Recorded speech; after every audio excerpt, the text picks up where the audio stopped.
네, 이원재 끝내주는 경제 이승원 시사평론가고요. 미국의 바이든 대통령의 위기에 대해서 이야기 나눠보도록 하겠습니다. 안녕하세요. 어서 오세요. 네, 안녕하세요. 네, 잘 지내셨어요? 네, 2주에 한 번씩 보는 것 같아요. 아, 그러게요. 그렇게 됐네요. 징검다리로. 네네. 지금 좀 바이든 대통령이 지지율이 계속 떨어지고 있다고 해서 그것 좀 여쭤보려고 오늘은 특별히 모셨죠. 어떤 상황이죠? 이게 보통 한 사람이 좀 망가지면 한 사람은 반사이익을 얻고 막 이런 게 좀 있어야 되잖아요. 네네네. 근데 트럼프는 지난 4월부터 지금 재판 중에 있지 않습니까? 네네네, 맞아요. 네, 거기서 뭐 초점을 잃고 졸았다고 하는 뭐 얘기도 있지만 아무튼 그리고 재판 또 열심히 무슨 하고 있어요. 그 여성이 화제에 올라가지고 그렇죠.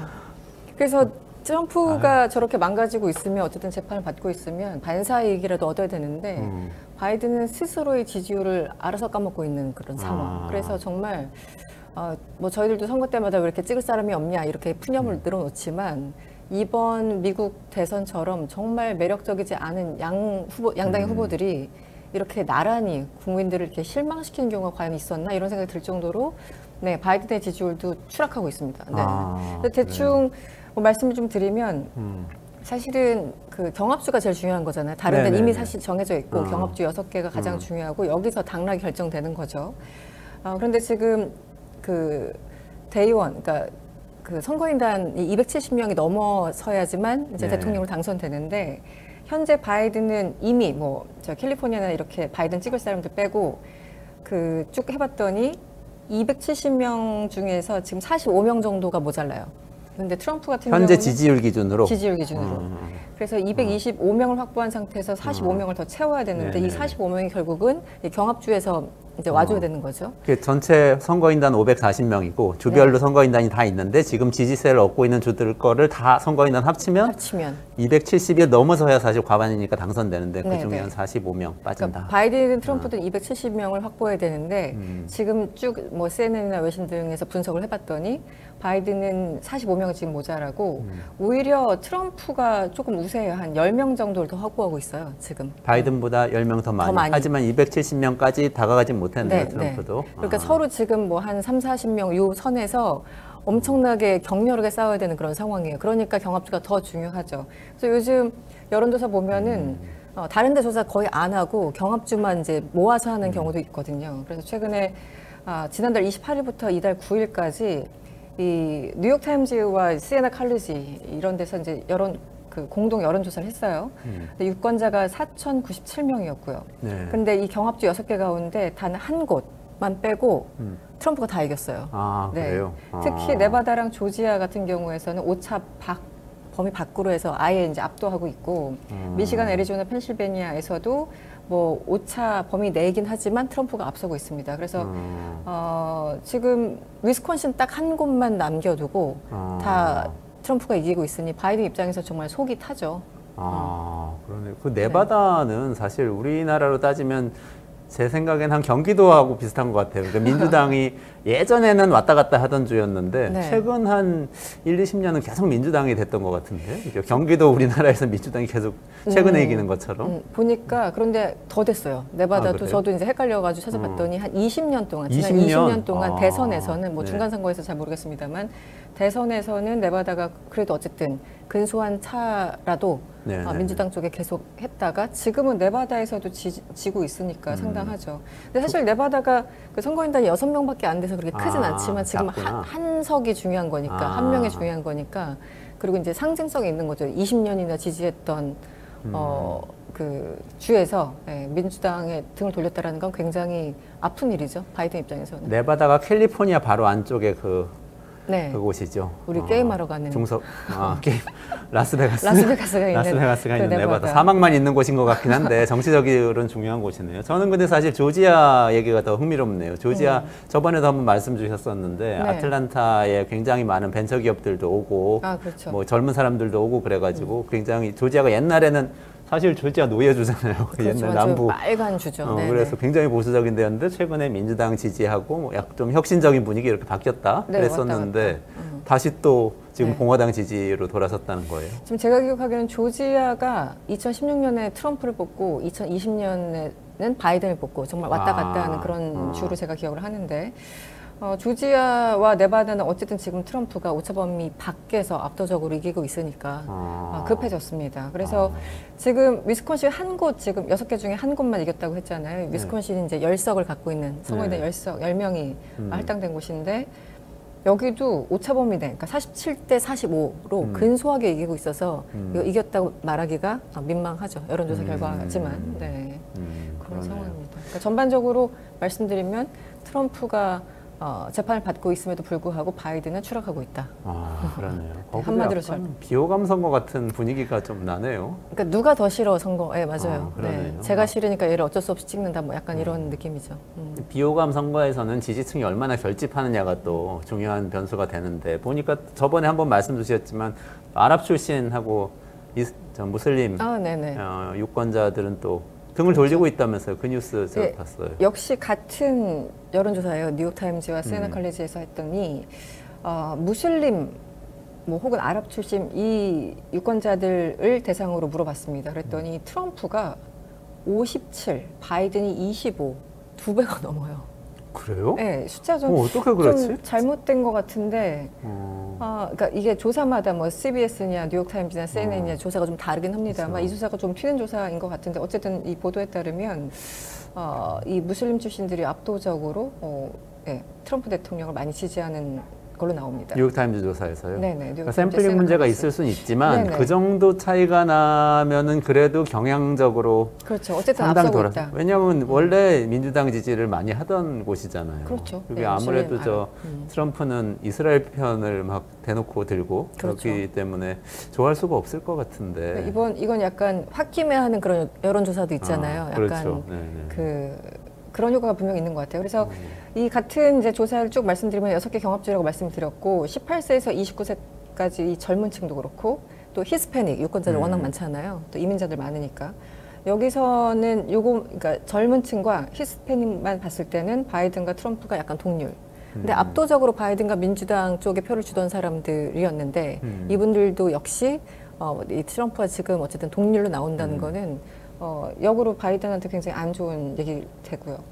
그리고 애리조나 예를 들면 이런 거예요. 애리조나에서 지난 선거 2020년 대선에서 이제 바이든이 15,000표 차이로 이겼어요. 그러니까 아슬아슬하게 이긴 거예요. 15,000표. 근데 여기 무슬림 인구가 11,000명이래요. 그러니까 약간 삐끗하면 그냥 넘어가는 거죠. 그러네요. 미국 선거제도가 참 묘해서 말할 때마다 선거제도는 묘한데 어쨌든 바뀔 가능성은 사실은 별로 없어 보이고요. 앞으로도 향후. 그래서 이 상태로 가면 그런 거죠. 그러니까 바이든 찍던 사람들이 뭐 트럼프로 가지 않더라도 투표를 안 해버리면 이제 그만큼 트럼프는 또 반사이익을 얻는 거고 이제 그런 상황이 되는 거겠죠. 그래서 뭐 젊은층, 히스패닉, 뭐 무슬림, 기존의 어떤 그 문법상 민주당을 찍을 만한 모든 사람들이 뭐 여론조사 상에서 잠깐 그럴 수 있을지 모르겠지만 경향적으로 계속 돌아서고 있다는 건 확실해 보입니다. 그러니까 지금 가만 보면은 네바다주처럼 전통적으로 민주당을 많이 지지하던 주도 잃어버리고 그다음에 무슬림처럼 전통적으로 민주당을 많이 지지하던 계층도 잃어버리고 그렇죠. 소수민족이나 뭐 젊은층 히스패닉에서도 많이 또 뺏기고 이런 상황이네요. 총체적으로 다 그렇습니다. 그래서 후보 사퇴론이 나오는 건가요? 저 후보 사퇴론 칼럼이 뭐 USA 칼럼 같은 데서 일부 후보 사퇴론을 주장하고 있는데 사실은 어려워 보이죠. 왜냐하면 대안이 별로 없지 않습니까? 뭔가 딱 예를 들어 이제 트럼프 같은 경우는 니키 헤일리가 끝까지 쫓아가다가 어쨌든 이제 워낙 압도적인 넘사벽의 어떤 숫자를 보고 니키 헤일리가 결국은 드랍했지만 뭐 그렇게까지 2위, 3위를 하던 어떤 민주당의 후보 사실 이름 기억나는 사람이 별로 없잖아요. 그래서 이게 참 그러니까 예전에 이 뭐 힐러리랑 오바마랑 당내 경쟁 이게 호시절이었던 거예요. 사실 보면은 그렇게 어쨌든 후보군들이 있고 사람들의 주목을 끄는 그런 대권 후보자가 있는 게 좋은 시절이었지. 지금 바이든 뭐 고령 뭐 나이 문제 뭐 치매 의혹 뭐 등등 있는데 이런 사람의 또 대안조차 없다라는 게 좀 문제입니다. 그래서 일부 칼럼에서는 뭐 어디 주지사들도 뭐 괜찮지 않느냐고 하는데 모르겠어요. 이게 지금 상황에서 과연 후보 교체가 될까. 근데 예전에 68년에 어쨌든 한 번 사례가 있었대요. 린든 존슨 당시 이제 현역 후보였는데 사퇴한다라는 얘기를 3월에 네. TV에서 불출마 선언을 했대요. 그래서 네. 68년 린든 존슨도 뭐 사퇴했는데 중간에 바이든이라고 못할 거 있어 뭐 이런 의견이 있는가 봅니다.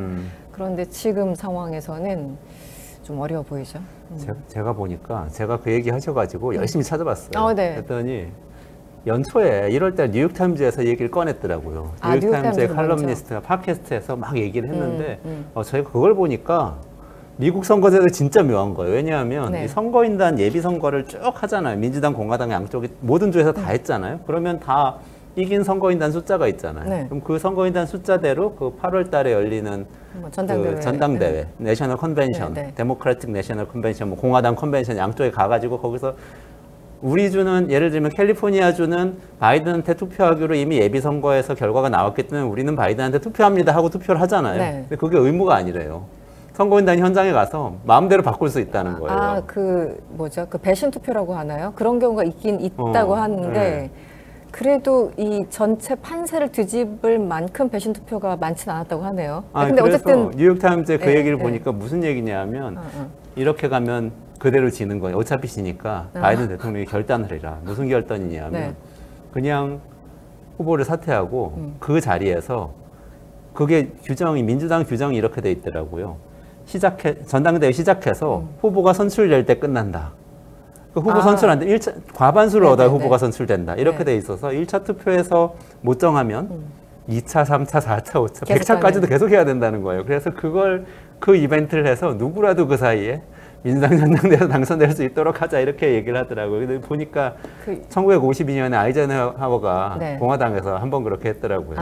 우리가 알고 있는 그 아이젠하워가 대통령 될 때 그렇게 되긴 했는데 그러니까 가능성은 낮을 수 있죠.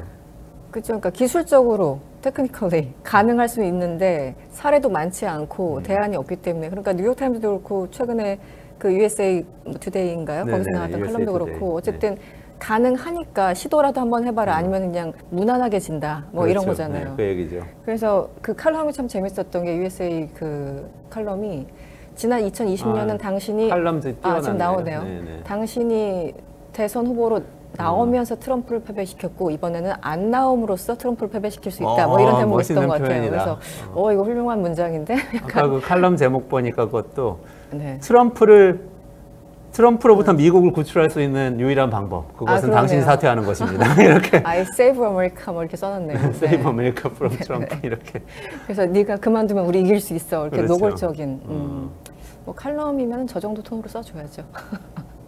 우리나라에서도 뭐 특검 안 받으면 탄핵한다고 이야기하고 미국에서도 후보 사퇴하라고 그러는데 저는 근데 좀 어떻게 보면은 바이든 대통령은 개인적으로 억울할 것도 같아요. 왜냐하면은 지금 사실 경제 지표 같은 거는 또 좋잖아요. 계속 미국 경제 너무 좋아서 우리 항상 문제인데 우리가 저 나라 주가는 저런데 우리는 왜 이래 뭐 이러고 있죠. 주가 오르고 우리 안 오르고 그리고 거기는 계속해서 뭐 고금리 가져가도 되고 경제 좋으니까 그럼 우리 따라서 고금리 가느라 막 죽어나는데 왜 이렇게 지지율이 떨어지는 거예요? 그러니까 인플레도 이제 최고치가 있었죠. 22년 9월에 9.1%까지 치솟았다가 쭉 내려갔잖아요. 그래서 지금 인플레이션도 어쨌든 많이 잡혔고요. 그리고 경제 상황이 좋아서 지금 너무 좋아서 문제라는 거죠.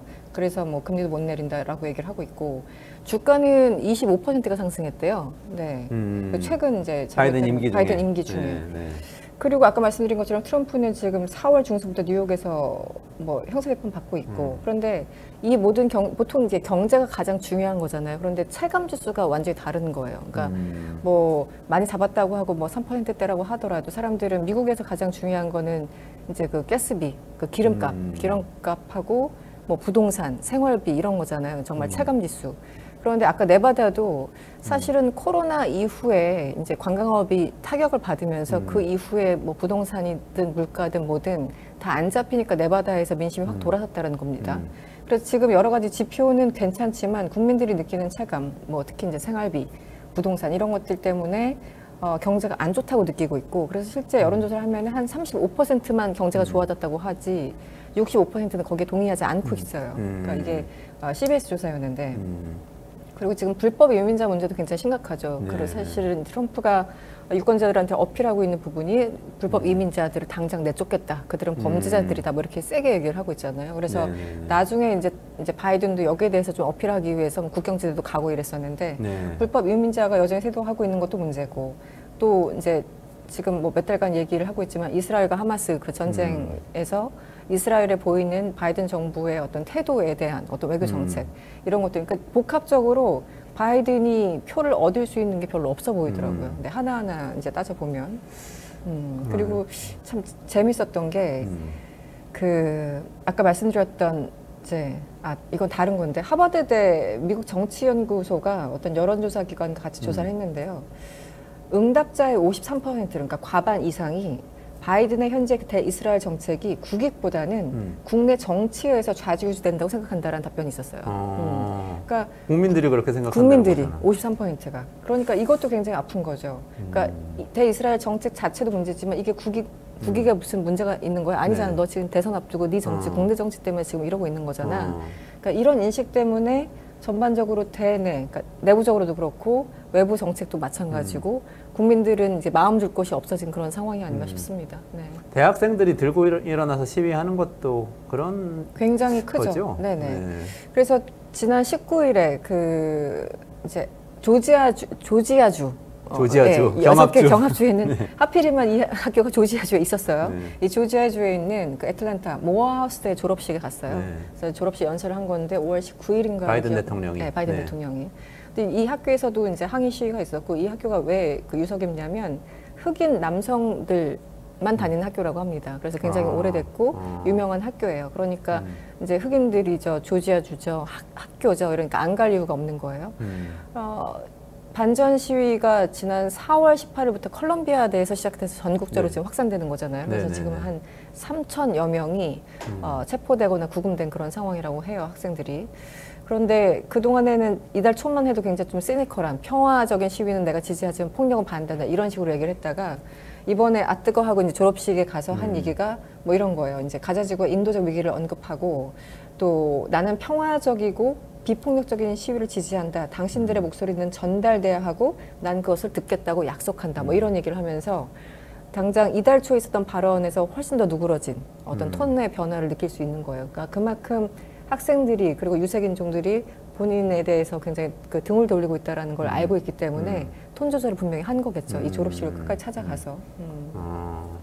그러니까 어떻게 보면은 이게 뭐 경제를 핑계로 뭐 여론조사를 하면 사람들이 경제 때문에 어떤 후보를 지지한다 반대한다고 답은 하는데 실제로는 가치의 문제가 아닐까 하는 생각도 좀 그렇죠. 드는데요. 저도 그렇게 봅니다. 이제 머리는 경제를 얘기하고 있는데 네. 가슴은 다른 그렇죠. 거죠. 뭐 가자지구에서 심각하게 사람들이 여성 아이들이 뭐 70%라고 하니까 피해자들의 그런 것들 보면서 이제 사람들 말로 표현할 수는 없는데 그런 울컥하는 것들 있잖아요. 그런 그렇죠. 게 이제 표로 나타나는 거죠. 네. 그러니까 싫은 감정이 먼저 생긴 다음에 이유를 찾는 거예요. 그러다 그렇죠, 보니까 명분. 아이고 물가도 높네 뭐 이렇게 되는 것 같은 생각이 그렇죠. 들고 다른 게 다 마음에 들면 경제도 왠지 좋아 보이고 뭐 좀 참을 수 있을 것처럼 보이고 이런 사람 심리가 그렇죠. 저 갑자기 우리 대통령 생각이 나는데 얘기했대요. 네. 윤석열 대통령 네.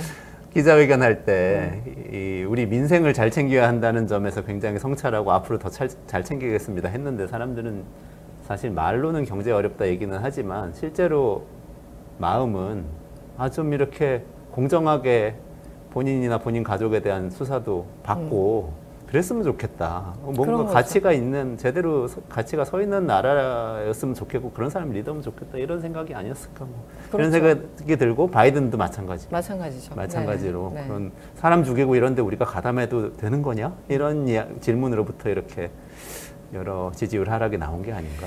그리고 지금 그 미국 반전 시위 같은 경우는 대학생들이 특히 그런데 이 친구들이 소위 G세대라고 하는 이 세대들이 이제 1997년부터 한 2013년 요 정도 그러니까 유권자들 그때 태어난 친구들이에요.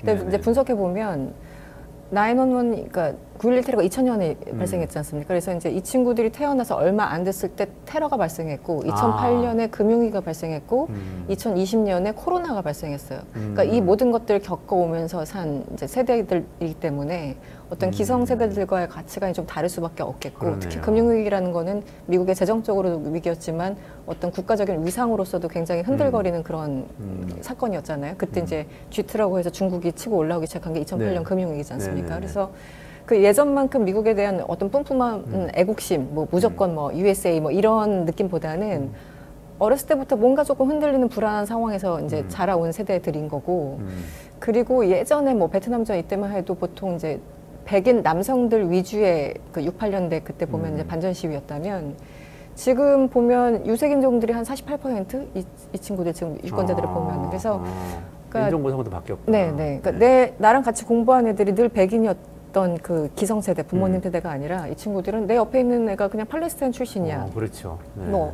멕시코에서 왔어. 그러니까 인종적인 다양성과 종교적인 다양성이 있기 때문에 지금 젊은 세대를 소위 Z세대라고 하는 이 친구들은 여러 가지 다를 수밖에 없는 거예요. 그래서 민주당이 대대적으로 갖고 왔던 어떤 뭐 자유주의나 뭐 어떤 특정한 정치적 철학과도 좀 결이 다른 거죠. 그래서 뭐 젠더나 성 정체성이나 인종, 뭐 종교에 대한 어떤 관대함 이런 것들이 더 훨씬 많은 친구들이어서 이 반전 시위가 생각보다 좀 더 뜨겁게 그리고 오랫동안 지속되는 게 아닌가라는 생각이 듭니다. 네. 베트남전 반전 시위처럼 옛날에 그렇게 지금 번질 가능성도 있는 것 같으세요?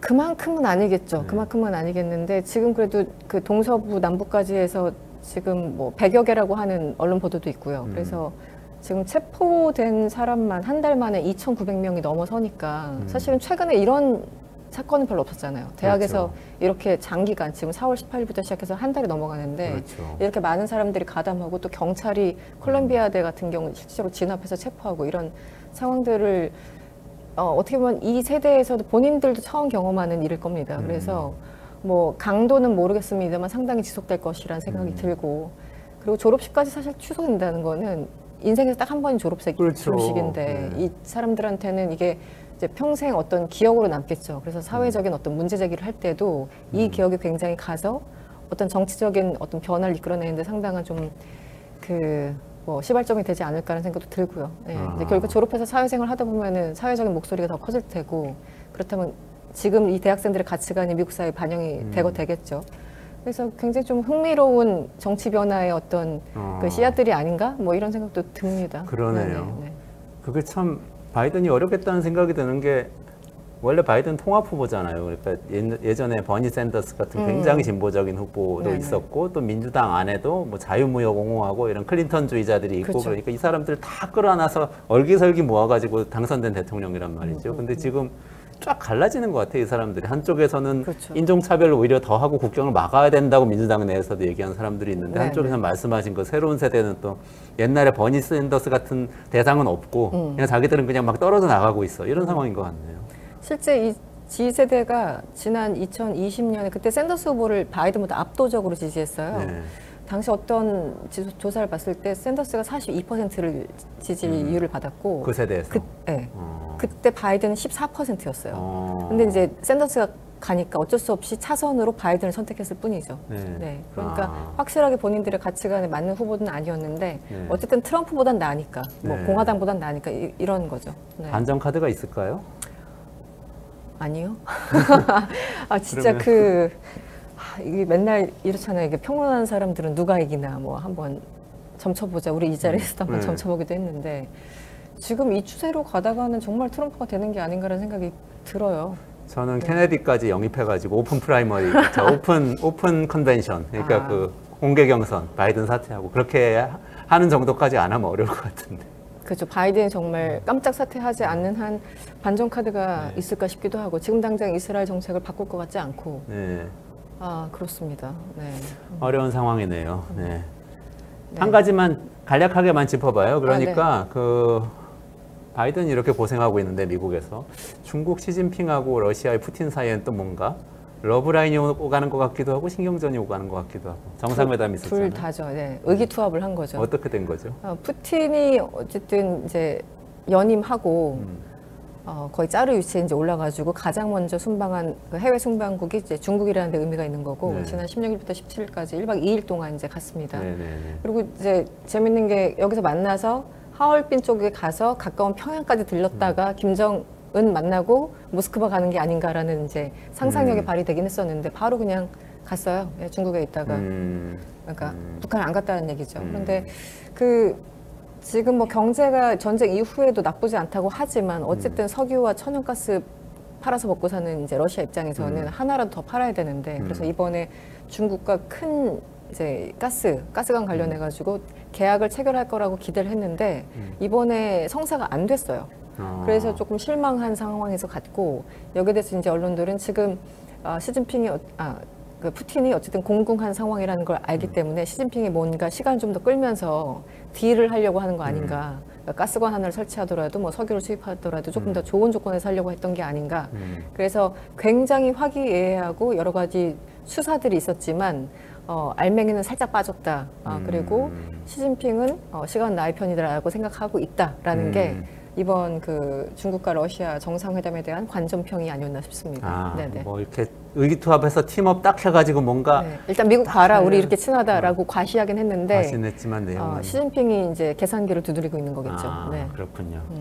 알겠습니다. 오늘 네. 여기까지 좀 진행해야 될 것 같은데 오늘도 그 특히 바이든 이 대통령 좀 주목하면서 봐야 되겠네요. 미국 대선 어떻게 될지. 네, 불안불안합니다. 우리 바이든 배팅도 해놨고 그러니까요. 그리고 트럼프 되면은 굉장한 파문이 올 거라고 지금 우리 여기 출연하시는 많은 이코노미스트들 전병서 소장님, 뭐 두렵습니다. 홍춘욱 대표님 다 김학균 센터장님 한 목소리로 다 얘기하시거든요. 뭐 경제, 정치, 안보, 기후까지 아주 뒤집어지겠죠. 트럼프가 네. 되면. 뭐 지금 바이든에 만족한다는 얘기는 아니지만. 네. 알겠습니다. 미국 트럼프가 되면 어떻게 될지 걱정되시는 분들은 얼마 전에 김학균 센터장님이 저희 끝내주는 경제에서 얘기도 하셨으니까 한번 찾아서 보시면 좋을 것 같습니다. 네. 오늘 말씀 여기까지 드릴게요. 이승원 시사평론가하고 같이 했습니다.